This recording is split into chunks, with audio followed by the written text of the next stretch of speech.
On a toujours joué l'été parce que, en fait, le passage de la compagnie amateur à la compagnie professionnelle s'est passé en 90. On a monté Molière à la Rossingue, qui était déjà une grosse production puisqu'on était 18, je crois, sur le spectacle. Et on jouait tout l'été, on jouait juillet-août. Et on a eu la chance d'avoir un reportage FR3 à l'époque, qui nous a permis d'avoir un passage télé de 3 ou 4 minutes, donc ce qui était quand même super énorme pour l'époque, même aujourd'hui. Et donc voilà, donc la compagnie La Boîte à Jouer s'est créée aussi avec ce public-là d'été. Et très vite, au-delà de la Rossingle, on a aussi cherché d'autres lieux.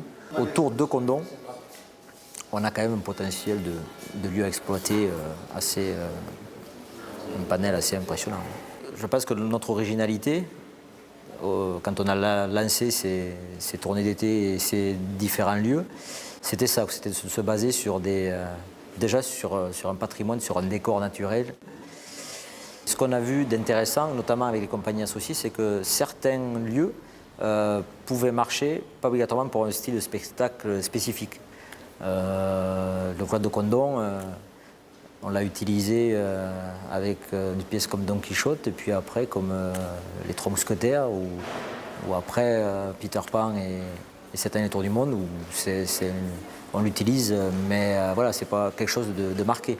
Peut-être qu'un de ces quatre, on fera un spectacle qui se déroulera dans une abbaye. Mais ces lieux-là permettent une créativité sans borne. Condom nous a permis aussi de faire du grand spectacle professionnel, puisque dès la première année où la mairie nous a demandé un spectacle ici, on ne voulait pas se louper, on voulait montrer tout ce qu'on savait faire et tout ce qu'on pouvait faire. Donc très vite, on a fait appel au collectif de compagnies professionnelles. Donc le collectif est venu nous aider matériellement. Et très vite aussi, des comédiens sont venus étoffer la compagnie de La Boîte à Jouer.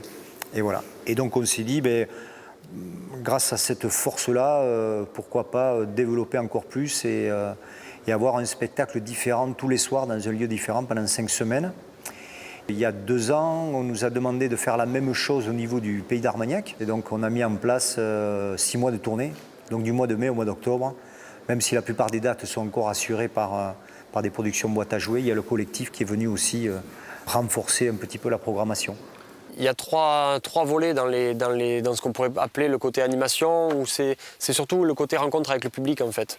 Donc il y a 3 temps. Il y a un temps qui existe sur notre période estivale, mais aussi tout au long de l'année, c'est le temps de l'après-spectacle, où on invite toujours les gens à rester pour discuter avec nous du spectacle, de la soirée, apporter des critiques, des bonnes, des mauvaises. Aujourd'hui, il fait beau. C'est bon pour l'impro. Et après, depuis quelques années, on a une animation de rue. Cette animation de rue, on l'a fait depuis que l'on joue sous le cloître l'été. Donc c'est le mardi matin, il y a 1h30 de spectacle dans la rue, c'est entièrement gratuit. C'est pas forcément en rapport avec nos autres spectacles. Donc ça, c'est vraiment notre deuxième gros temps fort dans la rue, c'est celui-ci. Il y a un autre volet qui est vraiment un volet d'animation de rue pour promouvoir nos spectacles. Donc là, c'est sur les marchés. Et là, c'est la distribution de tracts, de programmes de spectacles. Mais on essaye toujours de la théâtraliser aussi pour que les gens ne se sentent pas juste des clients, mais que ce soit fait de la manière la plus sympathique possible, quoi. Il faut arriver à surprendre les gens, à les intéresser. Donc tous les ans, c'est un petit défi.